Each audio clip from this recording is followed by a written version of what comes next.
നമസ്കാരം. പിണറായി വിജയന് ശേഷം CPM-നകത്ത് കലാപമുണ്ടാകുമോ? ഈ ഒരു ചോദ്യം വ്യാപകമായി കേരളത്തിലെ പൊതുമണ്ഡലത്തിൽ നിറഞ്ഞു നിൽക്കുന്നതാണ്. പക്ഷെ പിണറായി വിജയന്റെ കാലഘട്ടത്തിൽ തന്നെ ചില കലാപാഹ്വാനങ്ങൾ കേരള നിയമസഭയിൽ പൊന്തി വന്നിരിക്കുന്നു.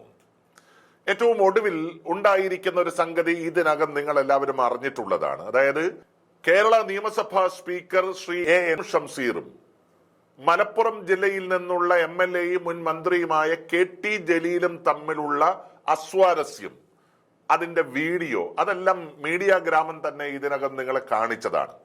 പക്ഷെ KT ജലീൽ കഴിഞ്ഞ ദിവസം ഒരു ഫേസ്ബുക്ക് പോസ്റ്റുമായി അതിശക്തമായ ഭാഷയിൽ ഷംസീറിനെ വിമർശിച്ചിരിക്കുന്നു. ആ വിമർശനവും ഇതിനകം നിങ്ങൾ എല്ലാവരും കേൾക്കുകയോ കാണുകയോ ചെയ്തിട്ടുണ്ടാകും.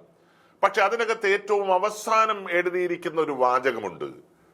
മക്കയിൽ ഈന്തപ്പഴം വിൽക്കുന്നവർക്ക് ഇതിന്റെ മഹത്വം മനസ്സിലാവില്ല എന്നാണ് KT ജലീൽ സൂചിപ്പിച്ചിരിക്കുന്നത്. ഇതിന്റെ ഒരു അർത്ഥം എല്ലാവരും അന്വേഷിച്ചു കൊണ്ടിരിക്കുകയാണ്. മക്ക എന്ന മഹിതമായ ഭൂമിയിൽ ഈന്തപ്പഴം എന്ന് പറയുന്ന കച്ചവടം നടത്താൻ ആർക്കും സാധിക്കും. കാരണം അത്രമേൽ ഈന്തപ്പഴം സുലഭമായിട്ടുള്ള മണ്ണാണ് സൗദി അറേബ്യ എന്ന് പറയുന്നത്. അപ്പൊ അതിന്റെ അർത്ഥം എന്താ?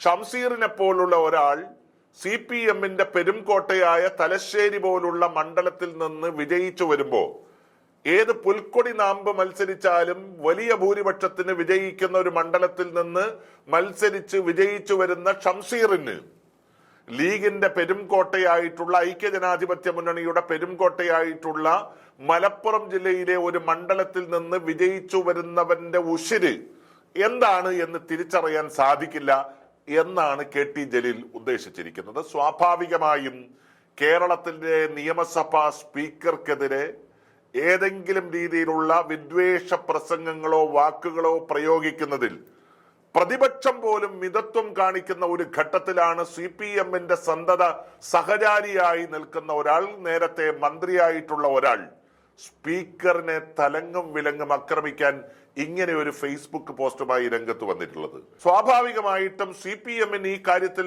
ഒരു അച്ചടക്ക നടപടി KT ജലീലിനെതിരെ സ്വീകരിക്കാവുന്നതാണ്. പക്ഷെ ആ രീതിയിലേക്ക് പോകാനുള്ള അധികാരം CPM-ന് KT ജലീലിന്റെ കാര്യത്തിൽ ഉണ്ടോ എന്നുള്ളതാണ് സംശയം. ഒരു ഭാഗത്ത് ജലീലിന്റെ കാര്യം, അതുപോലെ തന്നെ ഷംസീറുമായിട്ടുള്ള വഴക്ക് അവിടെ നിൽക്കുന്നു. ആഴ്ചകൾക്ക് മുമ്പാണ് ഇതേ നിയമസഭയിൽ MP രാജേഷ് എന്ന് പറയുന്ന തദ്ദേശ സ്വയംഭരണ വകുപ്പ് മന്ത്രിക്കെതിരെ ഷംസീർ ആഞ്ഞടിച്ചത്.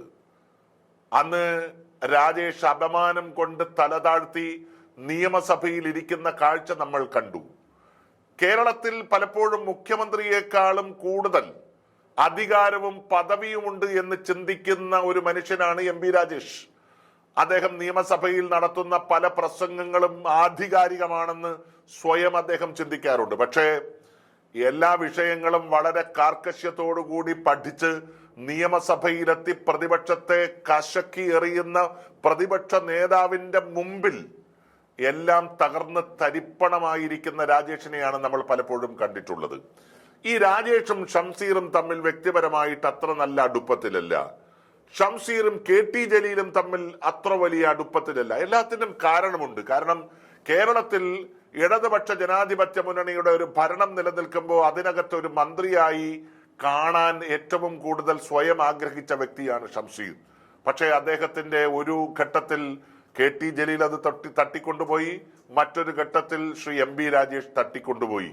ഈ ഒരു വ്യക്തിപരമായിട്ട് ഉള്ളിൽ ഉറഞ്ഞു നിൽക്കുന്ന വിരോധം അത് തുടർച്ചയായി കാണിച്ചു കൊണ്ടിരിക്കുകയാണ് ഷംസീർ.